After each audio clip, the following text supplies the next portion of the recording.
At first, involvement feels like progress. You answer the messages. You make the posts. You close the sales. You fix the problems. You hold the structure together. And because results are happening, it feels like you are building something. But what you're often building in this phase is not a system. You're building dependence. Your attention becomes the connective tissue. Your judgment becomes the quality control. Your energy becomes the momentum. And as long as you're present, the machine moves. So it's easy to believe you're constructing an income engine, when what you're really doing is extending yourself into a set of repeated tasks. A true system is not defined by how well it works when you are there. It's defined by what continues when you are not. Continuity without presence is the dividing line. If momentum collapses when you step away, then what you've built is not a system. It's a performance. This is why early success can be deceptive. In the beginning, your involvement creates lift. Things move because you push them. Decisions are fast because they all route through you. Problems resolve quickly because you absorb them. Revenue grows because your attention is concentrated. And because income is rising, the structure is rarely questioned. But dependency scales in the opposite direction of freedom. The more effective you are as a human engine, the harder it becomes to replace you. The better you get at solving everything, the less the system learns to solve anything. Over time, this creates a silent inversion. The business no longer serves you. You serve the business. Designing systems that don't need you begins when you stop asking, "How do I make this work?" and start asking, "What would make this continue?" Those are different questions. The first looks for effort. The second looks for structure. Effort fills gaps. Structure removes them.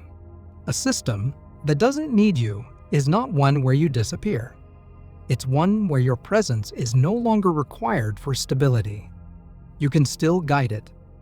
You can still improve it. You can still steer it. But you are no longer the adhesive holding it together.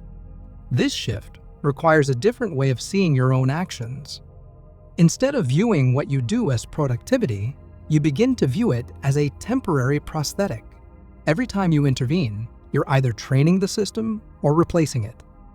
One creates independence. The other deepens reliance. Human-centered systems feel efficient early on. They feel responsive. They feel agile. But they are structurally fragile. They store intelligence in people instead of processes. They store continuity in memory instead of design.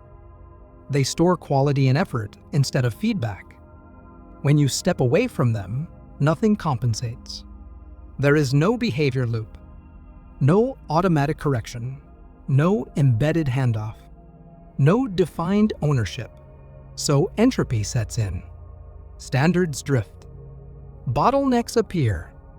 Results fluctuate. And the system quietly waits for you to return. Systems that don't need you are built around three invisible principles: role clarity, closed loops, and internal feedback. Role clarity means every recurring function in the system has a defined purpose that is not you. Attention generation, trust transfer, conversion, fulfillment, retention, support, optimization. When roles are unclear, people default to routing decisions upward. When roles are clear, decisions move laterally. This is how load is removed from the center. Closed loops mean actions don't end in outcomes. They end in signals. Something happens, and the system knows it happened. A sale closes and triggers onboarding. A customer disengages and triggers follow-up. A metric drops and triggers review. Closed loops are what allow systems to self-stabilize.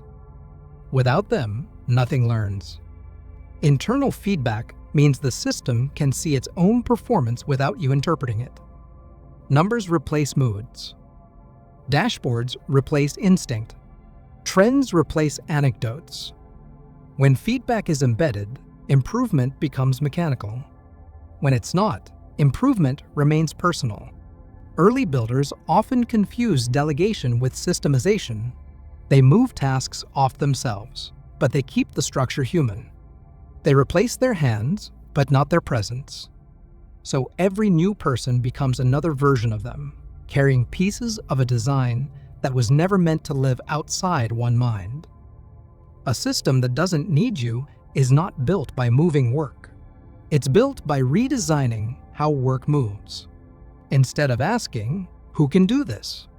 The question becomes, what conditions would make this happen without interpretation? Instead of, how do I explain this? It becomes, how do I formalize this? Instead of, how do I manage this? It becomes, what would make this self-correct? This is where many systems quietly fail, because this stage doesn't feel like growth. It feels like constraint. You have to slow down outputs to clarify flows. You have to pause expansion to define interfaces. You have to reduce variety to strengthen reliability. But something subtle happens when you design this way. The business begins to develop memory. Knowledge moves out of you and into structure. Judgment becomes criteria. Standards become references. Decisions become thresholds. Over time, the system stops asking you what to do because it already knows what matters. When a system no longer needs you to run, your role changes naturally. You stop being the source of motion and become the steward of direction. You stop producing outcomes and start shaping conditions. You stop rescuing performance and start evolving architecture. This is also where time begins to reorganize. Your day is no longer filled with reaction. It becomes dominated by design. Instead of answering what broke, you strengthen what bends. Instead of chasing what's missing, you refine what's misaligned. Your attention moves upstream, where small structural changes create large downstream effects. Humanized systems don't remove people. They remove pressure.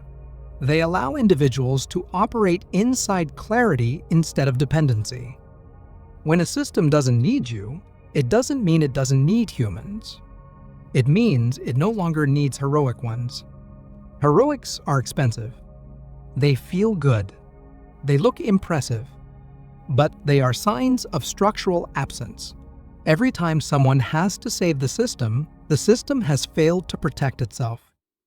Designing systems that don't need you is really about designing systems that can hold themselves. This also changes how income feels. Revenue becomes less emotional, less tied to your output, less sensitive to your presence. Instead of spikes followed by recoveries, you begin to see steadier curves. Instead of urgent pushes, you see gradual accumulation. Instead of exhaustion, you see maintenance. Maintenance is not stagnation. It is compounding's environment. It's where small improvements stick, where optimization has memory, where learning accumulates instead of evaporating. And something else emerges here: transferability. A system that doesn't need you can be taught. It can be duplicated. It can be partnered. It can be exited. It has edges. It has interfaces. It has defined behavior. And because of that, its value detaches from your personality and attaches to its structure. This is the stage where income stops being an extension of identity and starts becoming an asset. Not because you worked less, but because the system learned how to work. The practical work at this level is not exciting. It looks like mapping flows, documenting decisions, building handoffs, defining thresholds, instrumenting feedback, removing ambiguity, clarifying ownership. It feels like narrowing. But narrowing is what gives systems strength. When fewer things can happen, the right things happen more often. When fewer decisions are possible, the correct ones repeat. When fewer actions are required, the important ones become visible. Over time, the system begins to carry its own weight. Problems still arise, but they no longer all climb to you. Many resolve where they occur. Some trigger corrections. Others surface as clean signals. You become less involved in operation, more involved in evolution. And this is where designing systems that don't need you reveals its real purpose. It is not to remove you, it is to return you to a role where your thinking matters more than your availability, where your vision matters more than your stamina, where your leverage comes from structure, not sacrifice. A system that doesn't need you to survive is a system that finally allows you to decide what you are actually for, and that decision is where the next layer of architecture begins.